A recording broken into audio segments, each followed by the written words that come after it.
जय हिंद दोस्तों, एक बार फिर से आप सभी का स्वागत है हमारे चैनल अंक क्लासेस पे।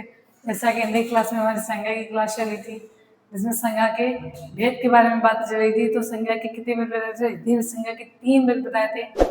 क्या कुछ विद्यार्थी संज्ञा के 3 भेद बताते हैं, कुछ 5। जो 3 बताते हैं वो समूहवाचक और द्विवाचक संज्ञा को जातिवाचक संज्ञा के अंतर्गत रखते हैं।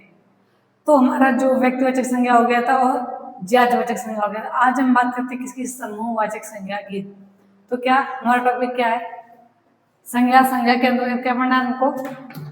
समूहवाचक संज्ञा।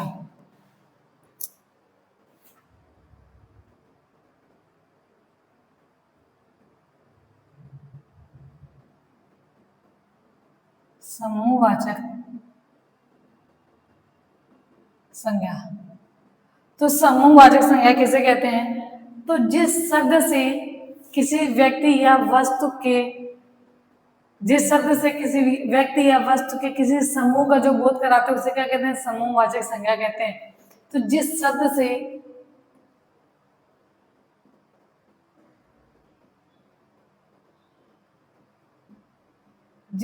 से किसी व्यक्ति या वस्तु के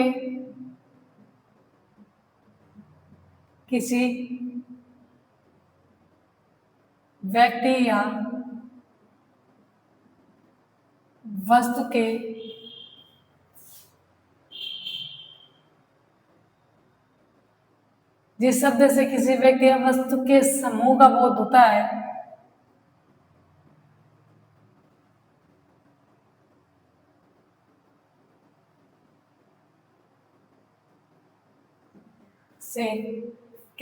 का बोध होता है उसे समूहवाचक संज्ञा कहते हैं। उसे समूहवाचक संज्ञा कहते हैं।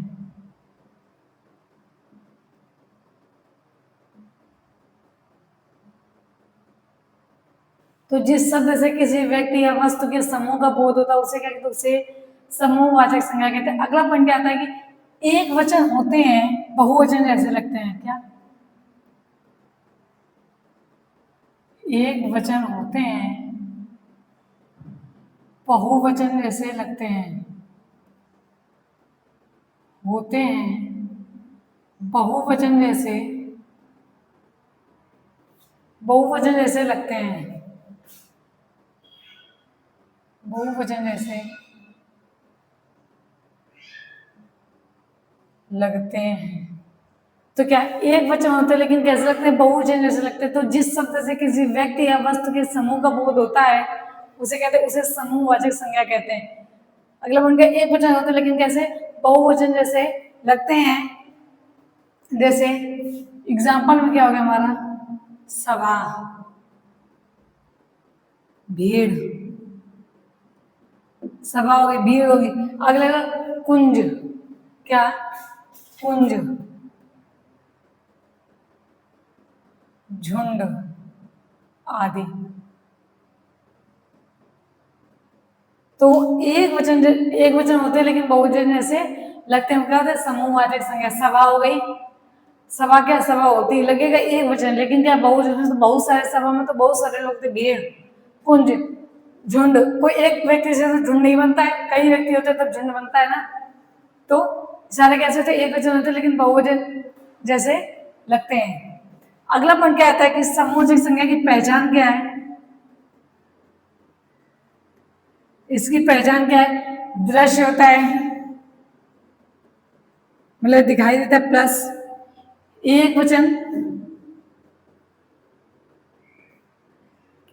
बहुवचन जैसे लगते हैं। बहुवचन जैसे लगते हैं।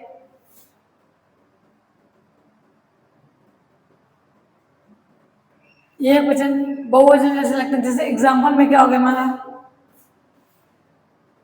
एक बार आर्मी लगती है, एक वचन है। पुलिस, आर्मी, पुलिस, इनका क्या होता है? समूह होता है। क्या होता है? समूह होता है। गिनती नहीं की जा सकती, गिनती नहीं। इनका समूह होता है, गिनती नहीं की जा सकती। क्या कहते हैं? समूह। जिस शब्द से किसी व्यक्ति या वस्तु के समूह का बोध होता है उसे क्या कहते हैं? समूहवाचक संज्ञा कहते हैं। एक वचन होते हैं प्लस लेकिन बहुवचन जैसे लगते हैं। अगला पॉइंट क्या होता है? दृश्य प्लस एक जन बहुवचन जैसे लगते हैं। आर्मी, पुलिस होती एक वचन है, इनमें समूह होता है, इनकी गिनती नहीं होती है। आर्मी का झुंड होता है, पूरा बटालियन होती है, ना कि गिनती की जाती है। इससे अगले आता है, अगला क्या आता है हमारा? द्रव्यवाचक संज्ञा।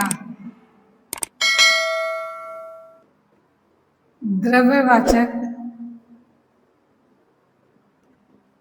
संज्ञा। तो द्रव्यवाचक संज्ञा किसे कहते हैं? जिस शब्द से नापा और तोला जा सके। क्या? जिस शब्द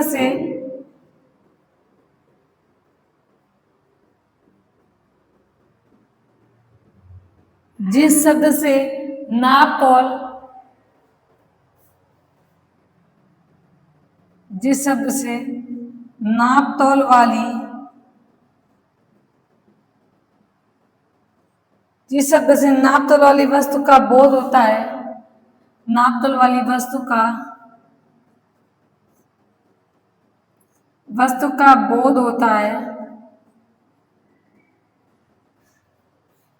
बोध होता है, उसे द्रव्यवाचक संज्ञा कहते हैं। उसे क्या कहते हैं? उसे द्रव्यवाचक संज्ञा कहते हैं। उसे द्रव्यवाचक संज्ञा कहते हैं। अगला पॉइंट क्या आता है? नाप तोल की जाती है, नाप तोल की जाती, गिनती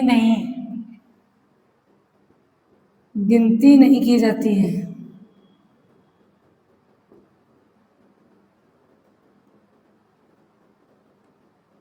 नाप तोल की जाती, गिनती नहीं। आप तेल को लोगे तो नापा ही तो जाता है, गिनती कर सकते हो? नहीं कर सकते हो।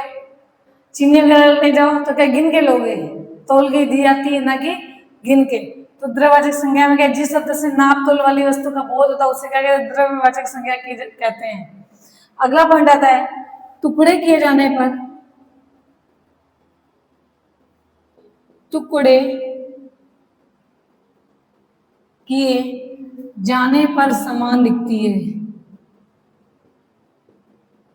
पर समान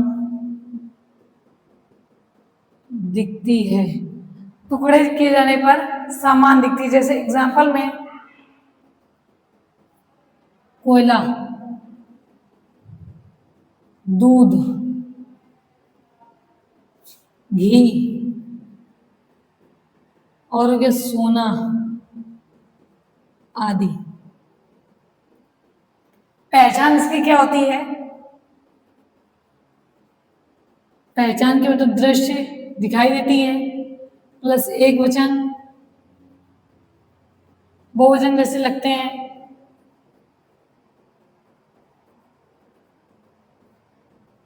बहुवचन जैसे लगते और प्लस नाप तोल, ना की गिनती,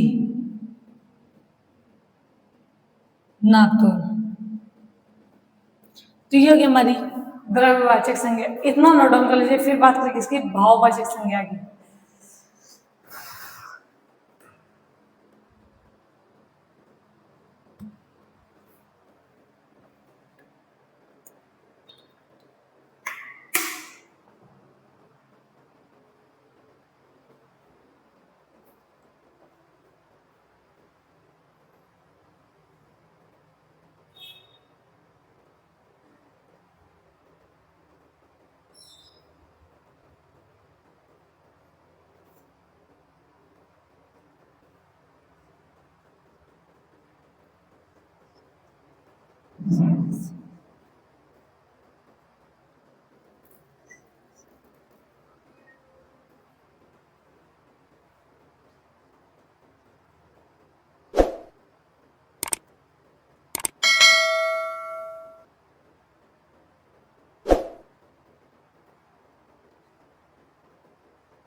अब बात करते हैं किसकी, भाववाचक संज्ञा की। तो अगला पॉइंट क्या था हमारा, भाववाचक संज्ञा।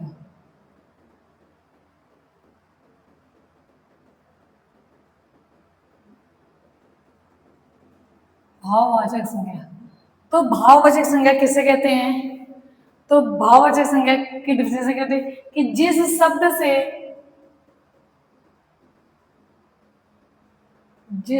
से किसी वस्तु या व्यक्ति की किसी जिस शब्द से किसी वस्तु या किसी वस्तु या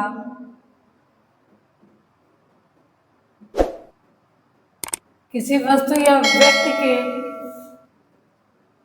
गुण, दशा, अवस्था,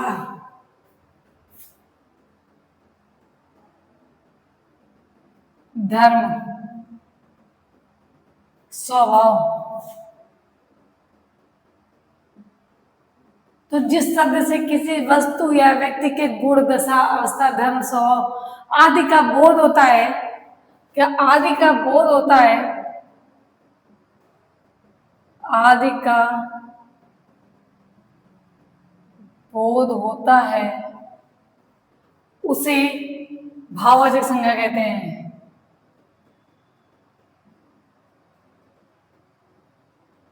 उसे भाववाचक संज्ञा कहते हैं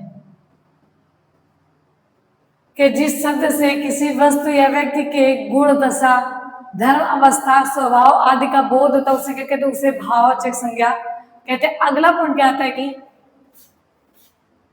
एक वचन होते हैं,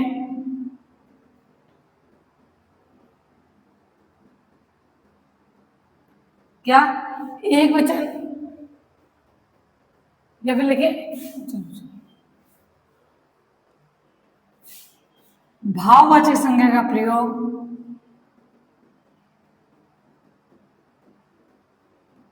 भाववाचक संज्ञा का प्रयोग हमेशा एक वचन में होता है। कैसा होता है, हमेशा एक वचन में होता है, हमेशा एक वचन में होता है, बहुवचन होते ही, क्या बहुवचन होते ही ये जातिवाचक संज्ञा का रूप धारण कर लेते हैं। ये जातिवाचक संज्ञा का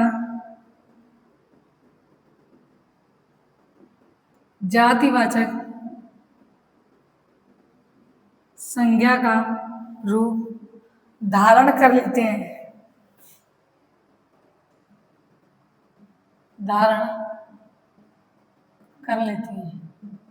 तो क्या भाववाचक संज्ञा का प्रयोग हमेशा एक वचन में होता है, जैसे बहुवचन होते हैं इनका रूप कैसे ये जातिवाचक संज्ञा में परिवर्तित हो जाते हैं। एग्जाम्पल, जैसे एग्जाम्पल हमारा क्या हुआ, दया, सच्चाई, क्रोध, दरिद्रता,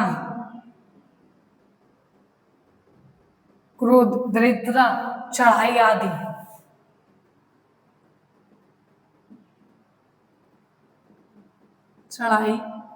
तो दया, सच्चाई, क्रोध, दरिद्रता, चढ़ाई आदि के कैसे एग्जाम्पल है, तो भाववाचक संज्ञा के। इसकी पहचान क्या होती है, किसकी भाववाचक संज्ञा की पहचान देखते हैं। इसकी पहचान क्या होती है कि अदृश्य, दिखाई नहीं देते हैं, अदृश्य प्लस एक वचन प्लस महसूस की जाती है,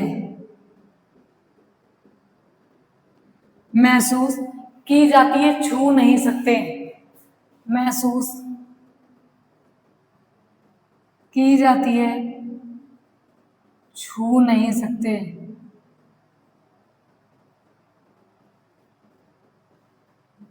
महसूस की जाती है लेकिन छू नहीं सकते हैं, तो क्या अदृश्य प्लस एक वचन प्लस महसूस की जाती है, छू नहीं सकते हैं। अब बात करते हैं क्या कि भाववाचक संज्ञा का निर्माण कैसे होता है, किन किन संज्ञाओं के द्वारा होता है। तो अगला पॉइंट हमारा आएगा कि भाववाचक संज्ञा का निर्माण। भाववाचक संज्ञा का निर्माण। भाववाचक संज्ञा का निर्माण। तो भाववाचक संज्ञा का निर्माण क्या कहता है कि भाववाचक संज्ञाओं का निर्माण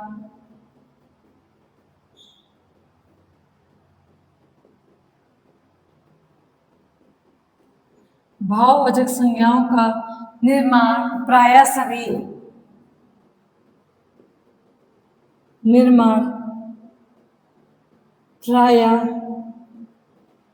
सभी शब्द से होता है, प्राय सभी शब्द भेदों से होता है।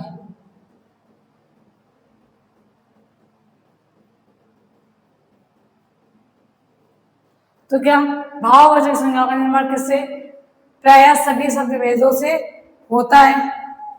जैसे संज्ञा के भेद लिख रहे, संज्ञा के भेद, संज्ञा के भेदों से, संज्ञा के भेदों से जातिवाचक और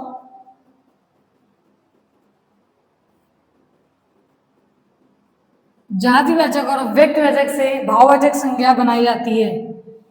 संज्ञा के भेदों में किससे, केवल जातिवाचक और व्यक्तिवाचक से ही भाववाचक संज्ञा बनाई जा सकती है। तो जातिवाचक और व्यक्तिवाचक संज्ञा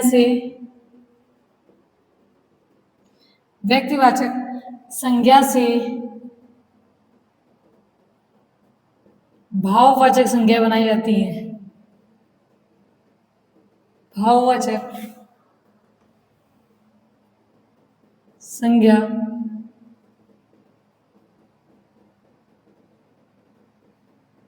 बनाई जाती है। तो भाववाचक संज्ञा का निर्माण प्रायः सभी शब्द भेदों से होता है। संज्ञा के भेदों से जातिवाचक संज्ञा और व्यक्तिवाचक संज्ञा से भाववाचक संज्ञा बनाई जाती है। इतना नोट डाउन कर लीजिए, फिर बताएंगे व्यक्तिवाचक संज्ञा से भाववाचक संज्ञा में कैसे परिवर्तित होता है।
अब देखते हैं व्यक्तिवाचक संज्ञा से क्या भाववाचक संज्ञा। पहला पॉइंट कहता है क्या, व्यक्तिवाचक संज्ञा से। व्यक्तिवाचक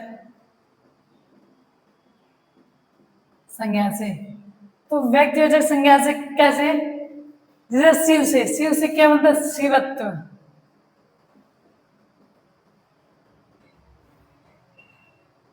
दूसरा क्या आता है, गांधी से गांधीवाद।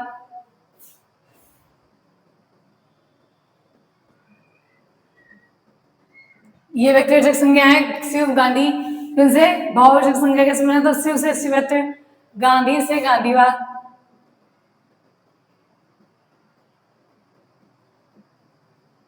तीसरा आता है हिटलर। हिटलर से क्या होता है, हिटलर शाही।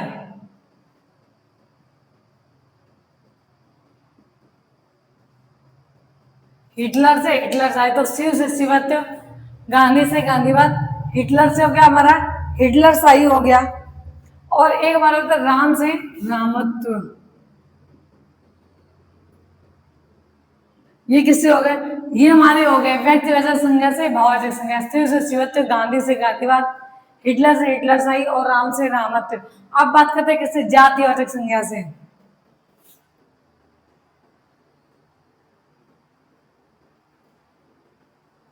जातिवाचक संज्ञा से।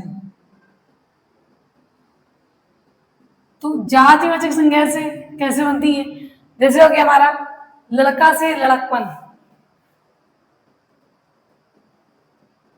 लड़का से हो गया लड़कपन। मित्र से मित्रता, मित्र से मित्रता। मानव से मानवता, लड़का से लड़कपन, मित्र से मित्रता, मानव से मानवता, बूढ़ा से बुढ़ापा,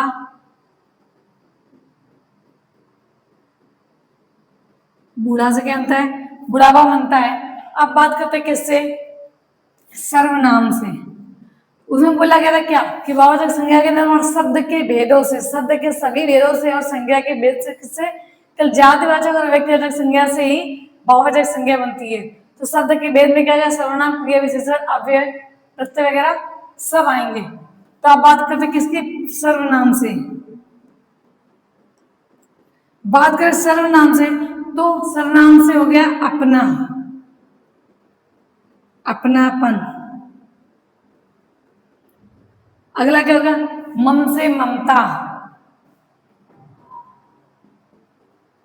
ममता। अगला हो गया हमारा अहम, तो अहंकार।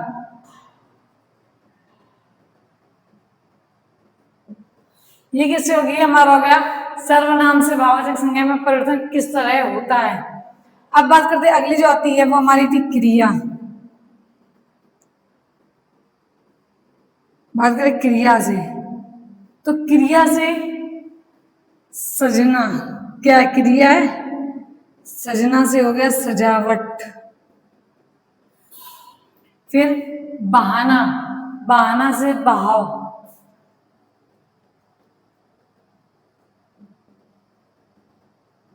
बहाना से बहाव। लिखना से लिखावट, लिखना से हो गया, लिखना से हो गया हमारा लिखावट। पढ़ना से पढ़ाई, सजना से सजावट, बहाना से बहाव, लिखना से लिखावट, पढ़ना से पढ़ाई। अगली जो आती है मिलना, मिलना से हो गया मिलाप, मिलना से मिलाप। लड़ना से लड़ाई, लड़ना से लड़ाई। और दौड़ना से दौड़, से दौड़। अब बात करते हैं किसकी? विशेषण से। अगला जो पॉइंट आता है क्या था? विशेषण से। विशेषण से किस तरह बनती है? तो विशेषण क्या हो गया? भोला, तो भोलापन। फिर सरल से सरलता,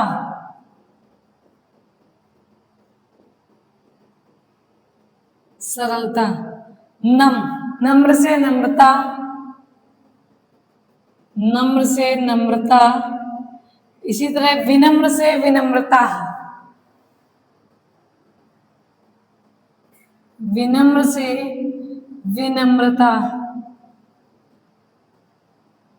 भला से भलाई, क्या? भला से क्या बनेगी? भलाई। मीठा से मिठास, मीठा से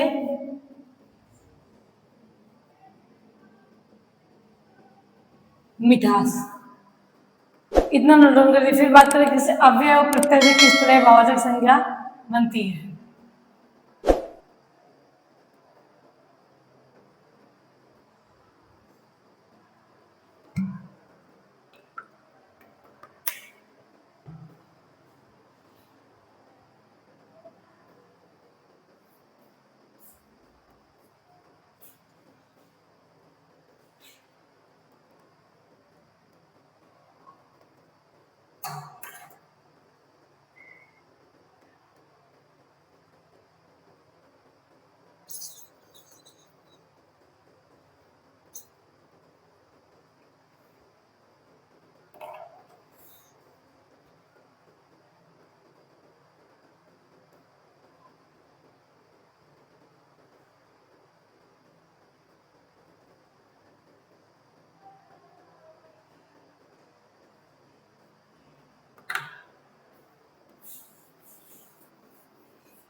बात करें किससे? अव्यय से।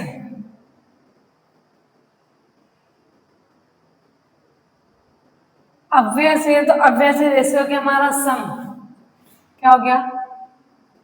सम। तो सम से हो गया समता। सम से हो गया समता। इसी तरह अव्यय हमारा था मिथ्या। मिथ्या, तो मिथ्या से मिथ्यत्व।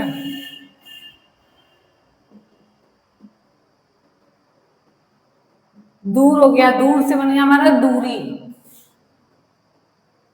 दूर से हो गया दूरी। एक है था समीप, जब दूर है तो समीप भी। समीप।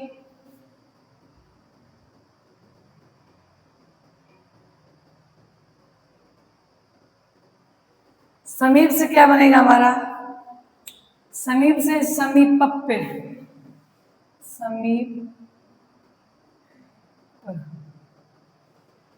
अब बात करते हैं हम किसकी? शब्द के दो में बताया प्रत्यय हमारा।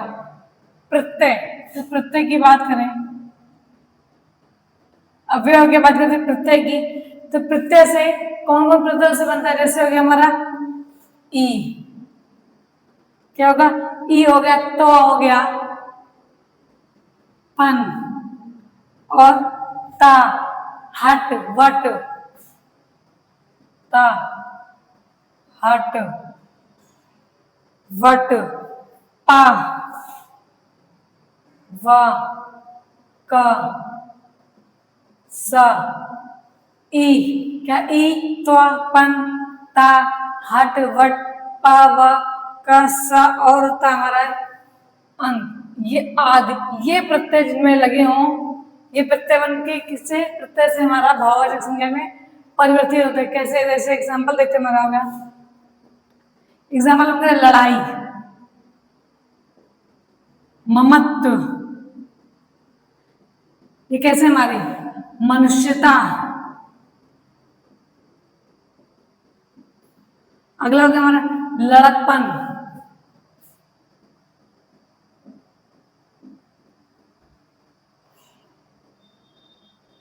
लड़कपन, घबराहट, लिखावट,